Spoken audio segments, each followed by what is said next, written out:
성경 말씀 여호수아서 23장 14절로 16절입니다.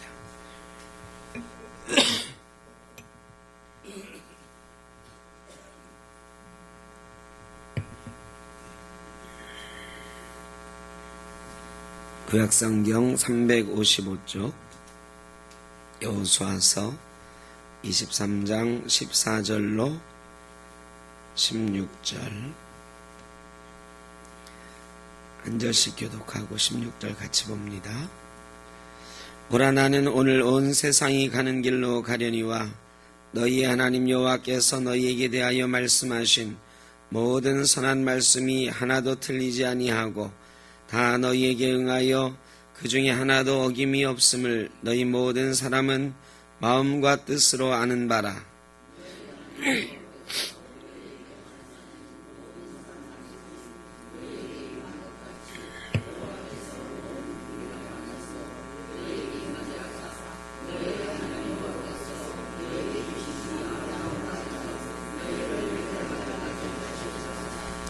만일 너희가 너희 하나님 여호와께서 너희에게 명령하신 언약을 범하고 가서 다른 신들을 섬겨 그들에게 절하면 여호와의 진노가 너희에게 미치리니 너희에게 주신 아름다운 땅에서 너희가 속히 멸망하리라 하니라.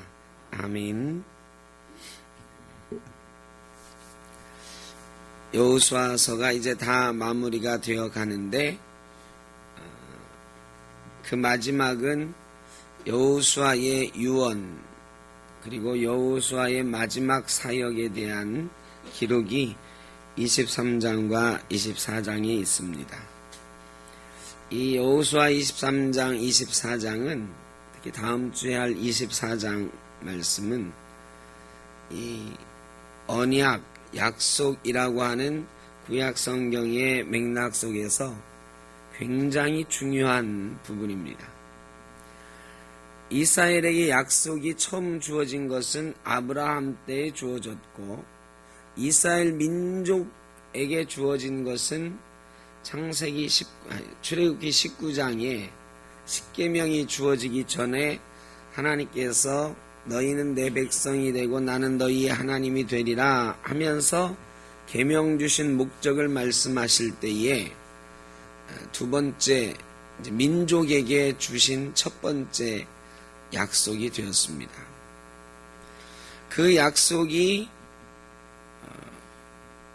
이스라엘 민족 공동체의 응답으로 되어지는, 그때는 하나님께서 이스라엘 백성에게 일방적으로 이 계약을 주신 건데 이스라엘 백성이 경험적으로 그 약속이 어떤 것인지를 경험하고 깨닫고 나서 이스라엘 민족이 도장 찍는 장면이 여호수아 23장, 24장의 말씀이다 보시면 돼요. 그러니까 약속의 갱신이라고 할 수도 있고 계약의 갱신이라고도 말하고 하나님이 주셨던 계약이 이스라엘 민족이 신앙 고백적으로 받아들이는 장면이라고도 볼 수 있습니다. 다음 주에 좀 더 그 계약에 대해서는 다시 말씀을 드리겠고 오늘은 여호수아의 유언과도 같은 23장의 말씀에 대해서 말씀을 나누겠습니다.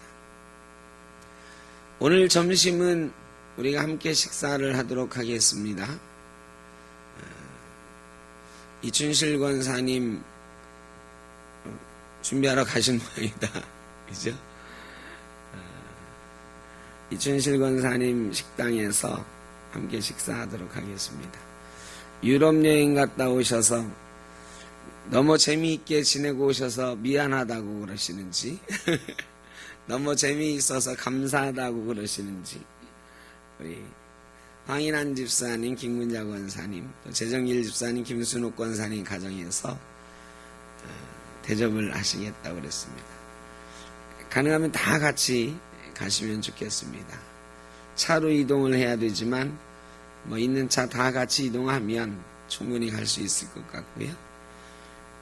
같이 가셔서 교제하시면 좋겠습니다. 두 분 가정이 유럽을 다녀오셨는데 유럽에 가면은 볼만한 것들이 많이 있는데 그 볼만한 것의 대부분은 뭐다? 성당. 어제 신방 가면서 그런 얘기 잠깐 나눴어요. 유럽은요, 첫째로 특징이 가는 데마다 그 마을의 중심에는 성당이 있습니다. 예전에 마을에서 제일 높은 건물은 항상 성당이었어요. 왜? 성당보다 더 높은 건물은 못 짓게 했어요, 아예. 하나님을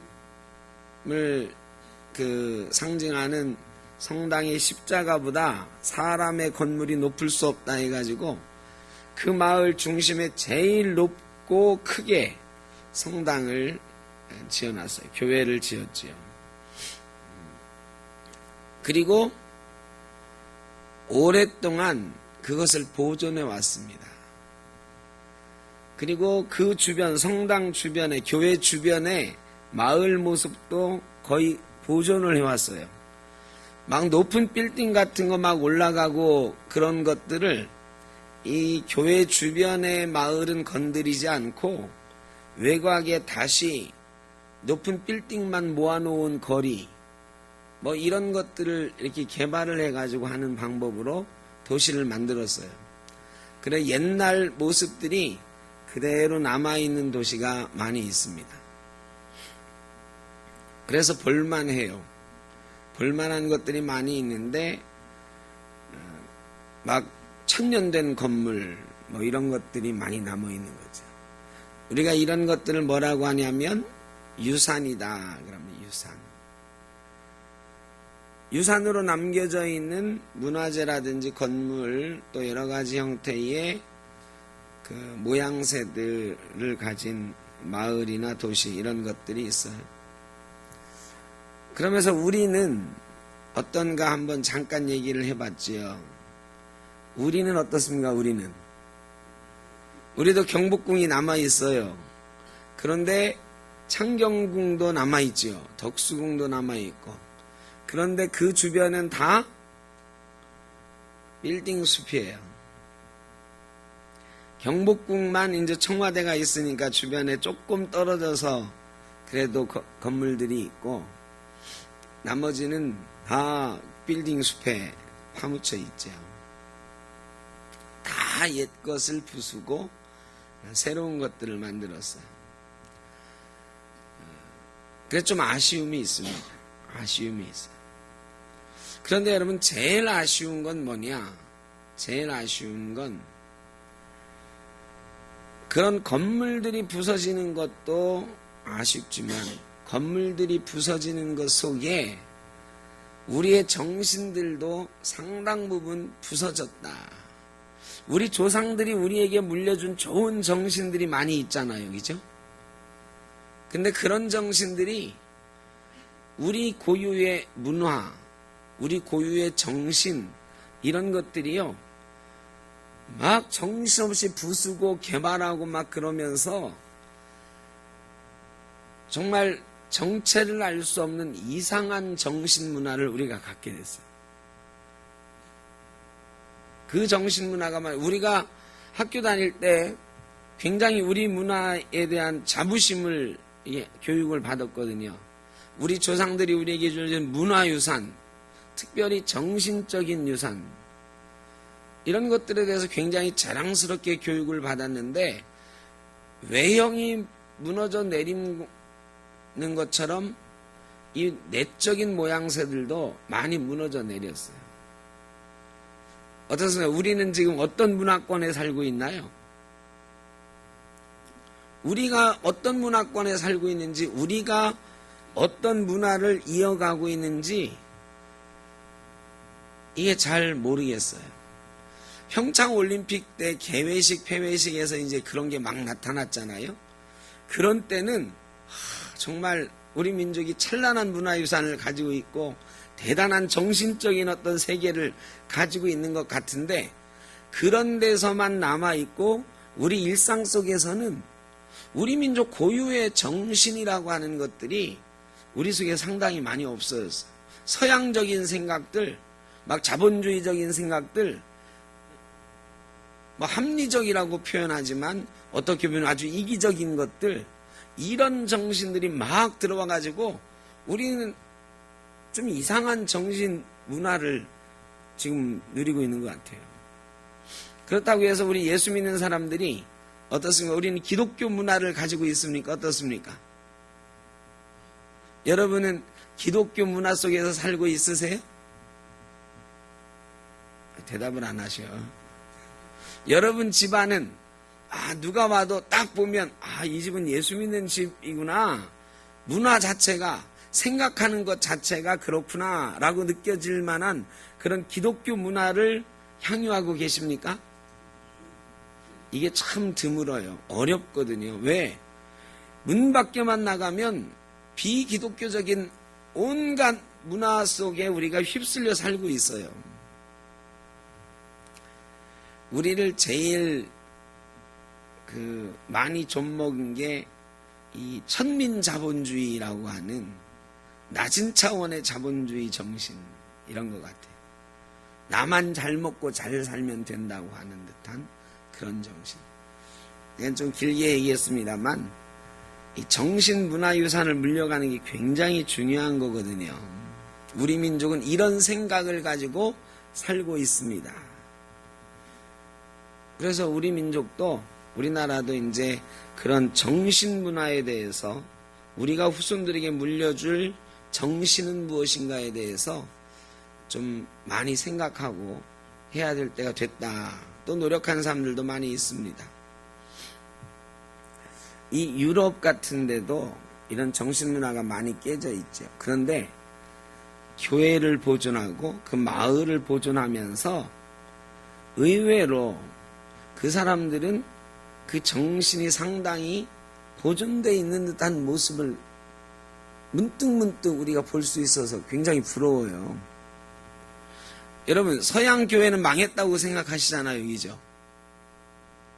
서양 교회는 망했고 한국 교회는 막 흥왕하고 있다고 생각하시는데 실제로 그들의 삶을 지배하는 게 어느 쪽이 더 예수의 정신이 지배하고 있는가, 이런 것들을 보면 서양 사람들은 교회 별로 안 나가는 것 같고 교회가 통통 비어가는 것 같은데 그들의 삶 자체가 어떻게 보면 이 기독교 정신에 아예 물들어 있어요. 나눔이라든가 섬기는 것, 희생하는 것, 이런 것들이 훨씬 더 몸에 배어 있다. 이런 기독교 정신이 몸에 배어 있다. 이 부러운 거다, 이런 생각이 듭니다. 우리 예수 믿는 사람으로서 이 땅의 기독교 문화, 예수님을 섬기는 문화, 예수님 제자 되는 문화가 좀 많이 확장되고 우리가 그런 문화 속에 살 수 있었으면 좋겠다 싶습니다. 오늘 여호수아가 유산에 대한 이야기를 하고 있는 거예요. 여러분, 유언할 때 대개 어떤 이야기를 합니까? 여러분, 유언장 써놓으셨어요? 유언장 써놓으신 분 아무도 없으세요? 이 유언장을 미리 써놓으라 그러면은 사람들이 재수없게 그런다고, 그죠? 왜? 유언장 써놓으면 꼭 빨리 죽어야 되는 것처럼. 그런데 유언장을 한 번씩 꼭 써보시길 바랍니다. 유언장을 써서 내가 자녀들에게, 유언장 되긴 자녀들에게 쓰는 거잖아요. 자녀들에게 마지막으로 내가 물려주고 싶은 건 무엇인가? 마지막으로 내가 자녀들에게 편지 한 장 쓴다면 어떤 얘기를 쓸까? 그거 한번 좀 생각하고 유언장 작성해 보시는 것 굉장히 괜찮은 일입니다. 그래서 어떤 교회는 유언장 쓰기 운동 뭐 이런 거 하죠. 유언장을 한번 좀 써보시면 좋을 것 같아요. 내가 자녀들에게 뭘 물려줄 건가? 자, 오늘 뭐 안 써보셨다고 하지만 만약에 한번 쓴다고 하면, 자, 여러분, 자녀들에게 무슨 말 하고 싶습니까? 예? 정말로? 예? 화장하지 마라? 화장하라가 아니고? 네, 하여간 예수 잘 믿어라. 여러분, 근데요, 그렇게 유언할 준비가 돼 있으세요? 예수 잘 믿어라라고 할 준비가 돼 있으십니까? 그 준비가 뭔데요? 예? 예, 맞죠. 유언은 말이죠. 내가 이렇게 살아왔는데 예수 믿으니까 참 좋더라. 너희 예수 잘 믿어라. 이렇게 할 수 있는 거. 이거 아니면 거꾸로 예수를 죽어라고 잘 못 믿었는데 내가 예수 믿는 사람이었지만 엉터리로 살았는데 그래가지고 내가 요 모양 됐다. 너희는 나처럼 살지 마라. 둘 중에 하나야. 근데 여러분은 나처럼 살지 마라는 아니죠, 적어도. 나처럼 살지 마라는 아니죠. 그러면 뭐 해야 돼? 예수를 정말로 잘 믿는 사람이어야 돼. 그런 모습으로 살았어야 예수 잘 믿어라 할 수 있는 거예요. 적당히 믿다가 유언으로 예수 잘 믿어라 그러면 자녀들이 그 유언 들을 때 어떤 생각이 들까요? 뭐 그런 생각을 뭐 유언하는 그 앞에서는 안 하겠지만 나중에 보면 우리 아버지는 이상해. 자기도 잘 못 믿었으면서 예수를 잘 믿으라고 유언하고 돌아가셨단 말이야. 이러면 안 되잖아요, 그죠? 우리 아버지 참 예수 잘 믿으셨는데 나도 아버지처럼 예수 잘 믿어야 되겠다. 우리 아버지처럼 예수 믿고 사니까 참 괜찮은 인생이었다. 우리 어머님 참 배운 것도 없고 가진 것도 없는 분이지만 예수 참 잘 믿고 정말 반듯하게 사시다 가셨는데 나도 우리 어머님처럼 살아봐야 되겠다. 이런 생각 들도록 해야 되지 않겠어요? 이게 유언의 위력이거든요. 오늘 여호수아가 그렇게 유언하고 있는 거예요. 오늘 우리가 읽은 말씀에 보면 오늘 나는 온 세상이 가는 길로 가려니와 뭐 오늘 죽는 날은 아니지만 여기서 오늘은 내가 얼마 안 있으면 이런 뜻이에요. 얼마 안 있으면 온 세상이 가는 길로 간다. 이 말은 뭐예요? 내가 죽는다. 죽을 날이 가까이 왔다. 그러면서 이 23장 1절부터 쭉 유언을 하는 거예요. 근데 이 유언의 말씀은 너무너무 간단해요. 첫째로는 하나님이 어떤 분이냐를 이야기해 줘요. 내가 경험한 하나님이 이런 분이다. 이스라엘을 위해서 싸우셨던 하나님, 앞으로도 이스라엘을 위해서 싸우실 하나님인 것을 내가 경험했다. 그 하나님을 잘 섬겨라. 그 하나님을 기억해라. 여러분, 하나님을 경험하고 계시죠? 하나님을 여러분이 경험하셔야 돼요. 내가 경험한 하나님을 자녀들에게 알려줄 수 있어야 돼요. 경험이 없으면 못 알려줘요. 못 알려줘요. 내가 예배하면서 하나님을 평생 섬기고 살았다? 여러분, 이거하고 하나님을 경험했다는 거랑은 다른 거예요. 여호수아는요, 이 전쟁터에 나가면서 수도 없이 경험을 했거든. 내 힘으로는 이길 수 없는 싸움이었는데 하나님이 싸우셔서 이겼다라는 수 없는 경험을 했어요. 그리고 하나님께서 계속해서 말씀해 주시는 거야. 앞으로도 내가 너희와 함께 싸우겠다. 너는 두려워하지 말라. 이런 하나님을 경험했잖아요. 그래서 이 경험한 하나님을 이스라엘 백성들에게 얘기해 주는 거야. 내가 이런 하나님을 경험하고 살았는데 너희 이 하나님을 배신하지 마라. 이 하나님을 기억해라. 여러분, 하나님을 경험하셨나요? 경험하고 계신가요? 여러분, 하나님을 경험하셔야 돼요. 그냥 예배를 드렸다 이게 아니고 예수 믿으면서 살았다 이게 아니고 하나님을 경험하는 삶을 살아가셔야 됩니다. 어렵고 힘들 때 말이죠. 하나님께 무릎 꿇고 기도한 경험이 있어야 어려움 당하는 자녀들에게 하나님 의지하고 무릎 꿇고 기도해라 할 수 있어요. 내가 어려울 때 막 두려워하고 하나님께 무릎 꿇지 않고 여기저기 막 뛰어다니면서 그거 해결해 보려고 몸부림치다가 결국 절망하고 힘들어했던 이런 경험 가지고는 어려울 때 하나님께 기도해라, 하나님이 싸워주실 거다, 이 얘기 못해요. 그런 경험이 있어야 합니다. 여러분, 그런 유산을 물려줄 준비를 하셔야 돼요. 하나님을 경험해요. 그러면 하나님 경험하는 게 그렇게 쉽게 되나요? 이게 쉽게 안 됩니다. 죄송한 말씀이지만요, 하나님이 그렇게 쉽게 우리에게 경험되어지는 게 아니에요. 정말 우리가 우리의 삶 속에서 하나님 만나고 싶습니다. 하나님 지금도 나와 함께 계시죠? 하나님, 내가 이렇게 힘든데 하나님 어디 계십니까? 내 손 붙들어 주세요. 이 절절하게 매달리고 하나님을 찾는 사람에게 하나님이 경험되어지는 줄로 믿습니다. 그런 경험이 있어요. 그런 마음이 있어야 경험되어집니다. 저와 여러분은 그저 적당히 예수 믿는 사람이 아니고 절실하게 하나님을 찾고 하나님을 부르짖고 하나님께 응답받으면서 하나님을 경험하면서 살아가는 그런 신앙인 되었으면 좋겠습니다.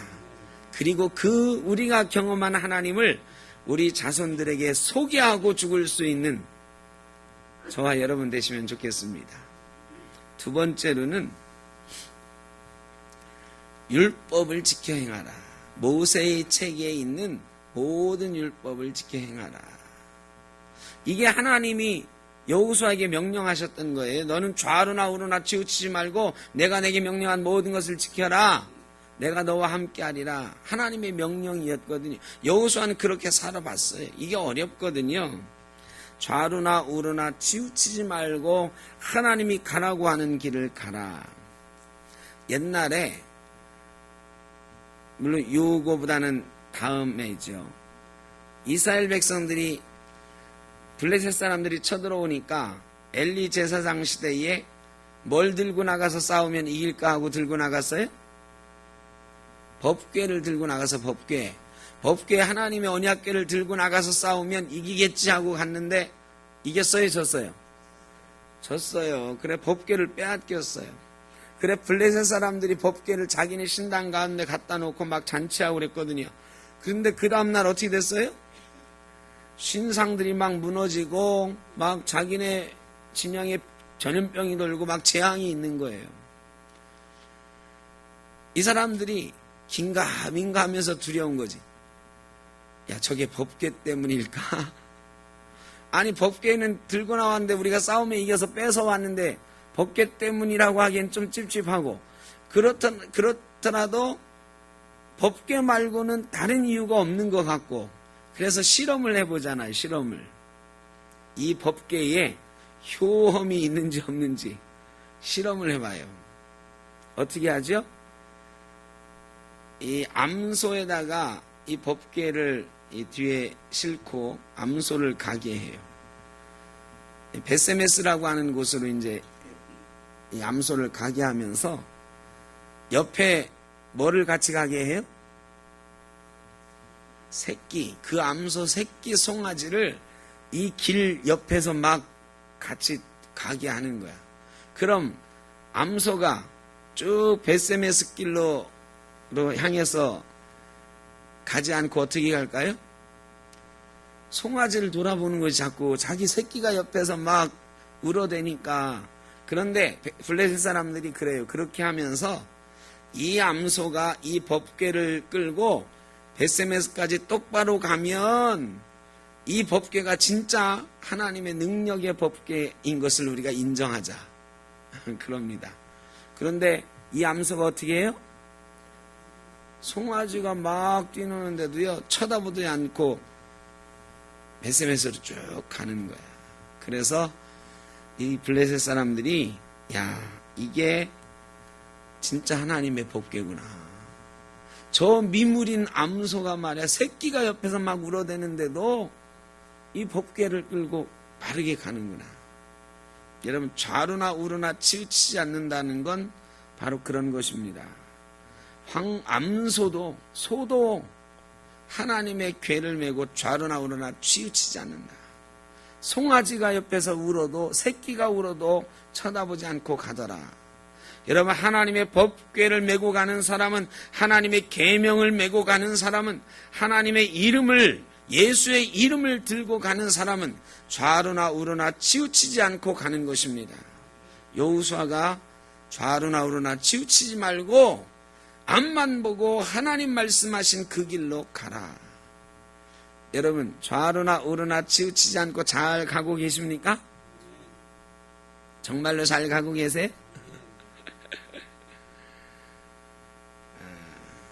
이것도 참 우리 숙제예요. 자꾸 눈에 보이거든요. 눈에 보여요. 눈에 보이는 게 저도 그래, 저도. 하나님이 가라고 하시는 길로 쫙 가야 되는데 자꾸만 눈에 보여요. 어제도 제가 이제 신방 마치고 여기 와가지고 오늘 요 말씀 준비한 다음에, 그러니까 한 4시 반쯤 되더라고요. 그래서 그때 여기 한번 나가봤어요. 다른 교회들도 한번 둘러보고, 이 지역이 매일 바뀌거든요. 건물이 계속 져지니까. 그래서 또 한 바퀴 이제 돌아보면서 어떤 교회를 또 들어가 봤어요. 근데 그 교회 들어가가지고 제가 좀 충격을 먹었어. 제가 들어갔는데 그 교회 목사님이 마침 계시더라고요. 그래서 제가 그냥 주부만 들고 얼른 나오려고 그랬는데, 그 목사님이 딱 나오더니 목사님이세요 그러더라고. 저보고 차마 목사 아니라고 할 수는 없고 괜히 이거 염탐하러 온 것 같고 막 그래. 목사 맞다고. 그래서 잠깐 얘기를 나눴어요. 근데 그 교회는 저쪽 소사에 있다가 이쪽으로 이사 온 교회인데, 우리가 내일 모레부터 저기 나가서 전도해야 되는데 그 교회는 이미 몇 달 전부터 전도하는 걸 시작했더라고요. 그리고 그 교회는 우리 교회보다 좀 숫자가 더 많은 교회야. 상가교회이긴 하지만 우리 교회보다 더 넓은 상가를 통째로 분양받아가지고 잘 꾸며놨고, 그 목사님이 결정적으로 한 방 딱 저한테 말씀하시는데, 팡! 작년 10월인가부터 이게 전도를 하기 시작했고 와서 이렇게 했는데, 몇 달 지나서 요즘 와서 조금 변화가 있습니다 그러더라고. 이 가슴이 쾅 하는 거죠. 여태까지 조금 우리가 안 이랬거든. 저쪽이 아직 입주도 다 안 했고 막 상가 막 복잡하고, 그런데 그 와중에도 열심히 전도하는 교회가 있었다고요. 그리고 그 교회가 이제 전도의 열매가 조금씩 거둬진다는 거야. 그러면 내가 잘 됐습니다, 축하합니다 해야 되는데 속으로 이 배도 아프고 우리도 빨리 했어야 되는데 싶기도 하고, 그리고 내일 모레부터 전도할 일이 걱정이 되는 거지. 이거 우리 교회가 해서 될까, 벌써 이렇게 다 막 하고 그랬다는데, 이게 말이죠. 사실은 그런 거 상관없이 그냥 우리가 할 일 하고 하나님이 하라는 대로 전도하고 기도하고 하면 되는데, 자꾸 그런 게 쳐다 보이는 거야. 보이는 거죠. 환경이 보이는 거야. 우리 교회보다 더 큰 교회가 더 열심히 전도하고 있네. 딴 마음이 생기고 막 될까 안 될까 막 의심이 생기고. 여러분, 이게 쉽지 않아요. 그냥 하나님만 보고 가지 이게 쉽지 않아요. 주님만 보고 간다? 정말 쉽지 않아요. 여러분도 그렇잖아요. 예수 잘 믿어야지 하면서도 주변에 예수 안 믿는 사람이 더 잘 되고 그 사람이 뭐 한다 그러면, 여기 혹시 비트코인 사신 분 계시나? 비트코인. 에? 그냥 예수 잘 믿고 살면 되는데 막 옛날에 IMF 터지고 그 뒤에 주식 팍 폭발적으로 올라갈 때 혹시 주식하다 손해보신 분 안 계신가요? 없으세요? 하셨다는 거예요? 안 하셨다는 거예요? 모르겠네. 우리 교인 중에 있어요. 제가 알아요. 그러니까 주식하다가 막 한참 깨먹어서 고생하신 분이 있어요. 그러니까 그런 게 보이는 거지 막. 요즘 막 비트코인 한다고 그러니까 아이고 그거 내가 얼마 전에 알았었는데 사둘 걸 싶기도 하고. 예수 믿어도 자꾸 다른 것들이 막 눈에 보이는 거거든요. 그래서 하나님 바라보고 막 가고는 싶은데 자꾸 주변에 막 웅성웅성하고 막 이거다 저거다 몰려다니면 우리도 하나님한테 막 가다가 하나님만 맡기고 가야지 하다가 하나님 잠깐만 저기 뭐 재밌는 일이 있나 본데 좀 보고 올게요 하고 막 갔다가 오고. 이게 말이죠. 마트에서 장 보러 갔잖아요. 장 보러 가면 되게 뭐뭐 사야지 하고 가죠. 뭐뭐 사야지 하고 가. 그런데 방송이 나오든가 막 뭐 소리가 들리든가 사람들이 막 뛰어가. 뭔데요? 그러면 그걸 뭐라고 합니까? 순간적으로 세일하는 거. 특별 세일? 뭐? 예? 반짝 세일. 반짝 세일 한다고. 근데 그거 내가 살 것도 아니었는데 고등어 반짝 세일하. 우리 집에 고등어 한 마리 있는데 그거는 안 사겠다 해서 고등어 한 손에 뭐 3,000원 하던 게 1,000원 그런다 그러면 갑자기 이 장 막 보던 거 카트 내버려 두고 막 달려가잖아요. 달려가. 그리고 사오잖아. 여러분 그것처럼 말이죠. 예수 잘 믿고 내가 이렇게 가야지. 하나님이 이렇게 나를 인도하실 거야 믿고 가다가도 주변이 막 웅성웅성하고 막 몰려다니면 하나님 잠깐만 저것도 한번 해보고 저것도 괜찮은 것 같은데 이런 생각이 들거든요. 자녀들 문제나 이런 문제에 걸리면 자꾸 돌아보게 되거든요. 쉽지 않은 일입니다. 그러나 여호수아가 말하는 거예요. 좌로나 우로나 치우치지 말고 하나님의 계명에 순종하고 하나님을 따라가라. 그것이 이기는 길이다. 마지막으로는 다른 신을 섬기지 말라. 이 세 가지 유언을 했어요. 다른 신 섬기지 말라. 그리고 오늘 말씀을 하는 거예요.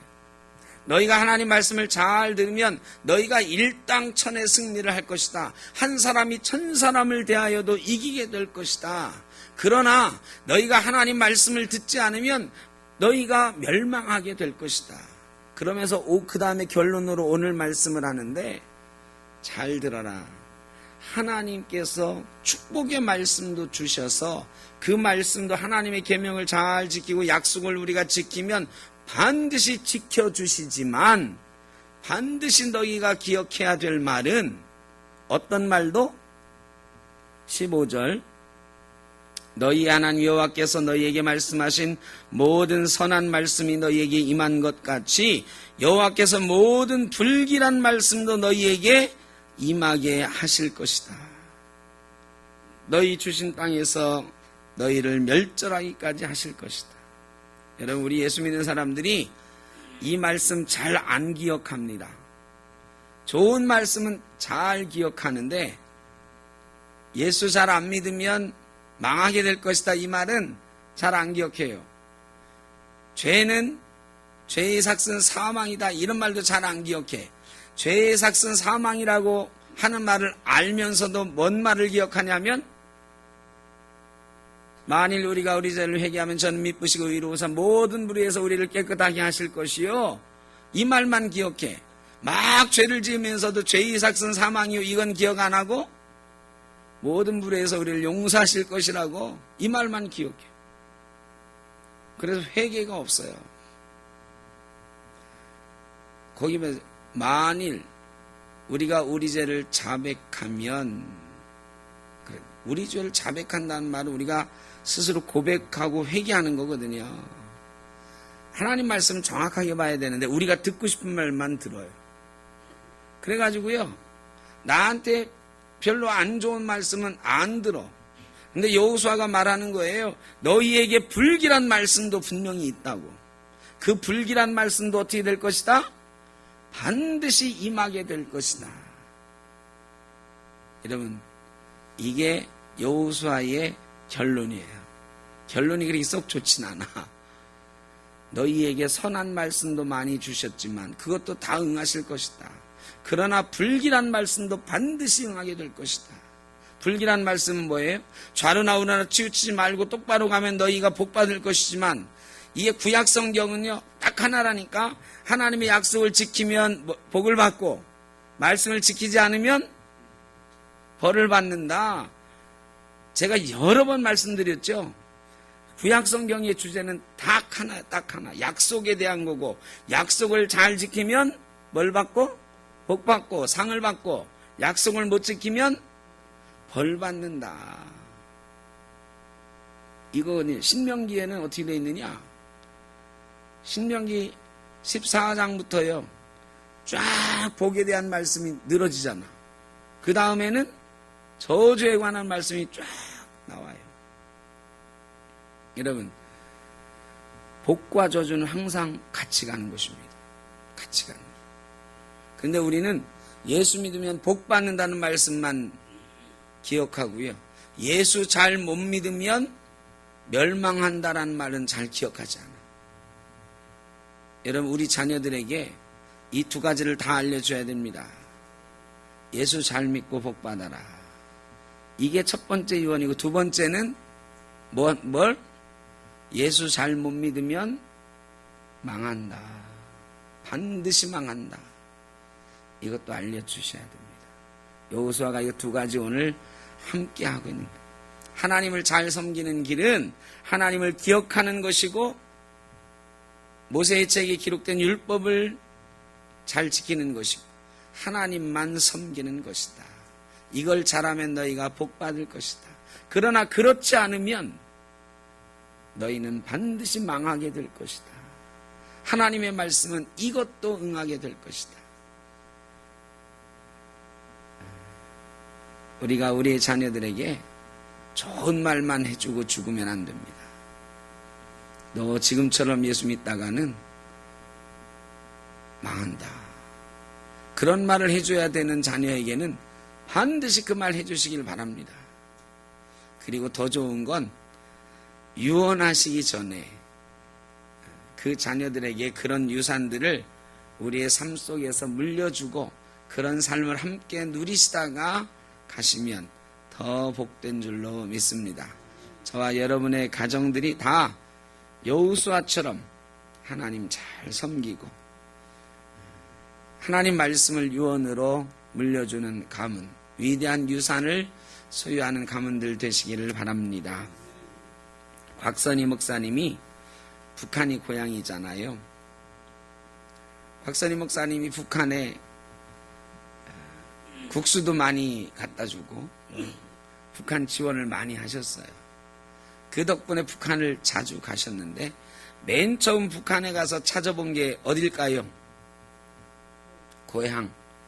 어머님이 살아계실 때 곽선희 목사님 보고요, 너만이라도 내려가라 해서 혼자 피난 왔거든요. 남한으로 혼자 오고, 아버지는 총살당하고 그 형제들은 다 남아 있었고요, 어머니도 남아 있었어요. 곽선희 목사님만 혼자 내려온 거예요. 그리고 나서 곽선희 목사님이 처음 북한에 갔을 때 어머님이 90몇 세 되셨을 때요, 혹시라도 살아계실지 모르겠다 해서 찾아갔어요. 그런데 어머님은 곽선희 목사님이 가시기 불과 몇 년 전에 돌아가셨어요. 근데 동네 사람들이요, 이 어머님 얘기를 해주시는 거예요. 어머님이 어릴 때 곽선희 목사님이 다니던 교회 다 무너졌지요. 그런데요, 이 어머님이 가마니 떼기를 그 교회 무너진 자리에다가 깔아놓고요, 매일 가서 기도했다는 거예요. 눈보라 갇힐 때에는 이불을 뒤집어 쓰고 기도하고, 비가 오나 눈이 오나 그곳에서 기도했다는 거예요. 공산당들이 물론 눈에 가시처럼 여기 있겠죠. 근데 90된 할머니를 어떻게 하겠어? 이 할머니가 눈이 오나 비가 오나 그러면서 사람들이 얘기 중에 어머니의 제일 큰 기도 제목은 남한에 혼자 내려가 있는 아들 곽선희 당신이었다. 곽선희 목사님이 그 뒤로부터요 늘 말씀하세요. 내가 지금 이렇게 된 것은 우리 어머님의 기도 때문입니다. 여러분, 우리 어머님들의 기도가, 우리 아버님들의 기도가 우리의 자녀들의 유산이 되는 것입니다. 우리 자녀들이 살아가는 힘이 되고 우리 자녀들이 복받는 원천이 되는 것입니다. 곽선희 목사님만 그렇게 되라는 법이 있습니까? 우리가 기도하면 우리의 자녀들도 하나님이 귀하게 쓰시고 아름다운 인생으로 만들어 가실 줄로 믿습니다. 유산을 물려주는 저와 여러분, 신앙의 유산 물려주는 우리들 될 수 있기를 바랍니다. 기도하겠습니다. 사랑이 많으신 아버지 하나님 감사합니다. 우리가 우리 선조들로부터, 선교사들로부터 신앙을 유산으로 물려받았습니다. 어떤 이는 부모님으로부터 신앙을 물려받았습니다. 아버지 하나님, 그 신앙의 유산 덕분에 저희가 이렇게 아름다운 신앙인으로 예수 믿는 사람으로 살아왔습니다. 감사합니다. 아버지 하나님, 이제 우리도 우리의 자녀들에게 신앙의 유산을 아름답게 물려줘야 될 터인데 하나님을 경험하게 하여 주옵소서. 우리가 경험한 살아계신 하나님, 우리를 위하여 싸우시는 하나님을 우리도 우리의 자녀들에게 전해줄 수 있게 하여 주옵소서. 하나님을 잘 섬기면 복을 받지만 그렇지 못하면 반드시 멸망하게 될 것이라는 것도 잘 알려주게 하여 주시고, 우리의 자녀들이 좌우나 우르나 치우치지 않고 하나님만 섬기는 귀한 가문 이루어갈 수 있도록 주님 역사하여 주옵소서. 저희로 깨어있게 하여 주시고, 저희로 그런 유산을 준비할 수 있게 하여 주시고, 그런 유산을 물려주고 하늘나라 갈 수 있는 귀한 복을 누리게 하여 주옵소서. 어려움 가운데 있는 성도님들 지켜주시고, 병중에 있는 이들 치료하여 주시고, 이제 3월이 곧 시작이 되는데 이 3월의 봄날 모든 사람이 따사로운 햇빛처럼 아름다운 주의 사랑을 느끼며 주님 전에서 함께 예배하는 기쁨을 누리게 하여 주옵소서. 가정마다 복되게 하여 주시고, 가정마다 하나님의 은혜가 넘치며 믿음으로 하나님을 바라보는 귀한 역사가 있게 하여 주옵소서. 이제는 우리 주 예수 그리스도의 크신 은혜와 아버지 하나님의 무한하신 사랑하심과 성령의 인도하시며 교통하심이 믿음의 유산을 물려주기 위하여 기도하고 준비하는 모든 성도님들 머리머리 위에 우리의 유산을 물려받고 믿음의 유산 물려받고 믿음의 가문 이루어갈 자녀 손들 머리머리 위에 가정 일터 위에 이 나라 이 민족 위에 영원토록 함께 하시기를 간절히 축원하옵나이다. 아멘.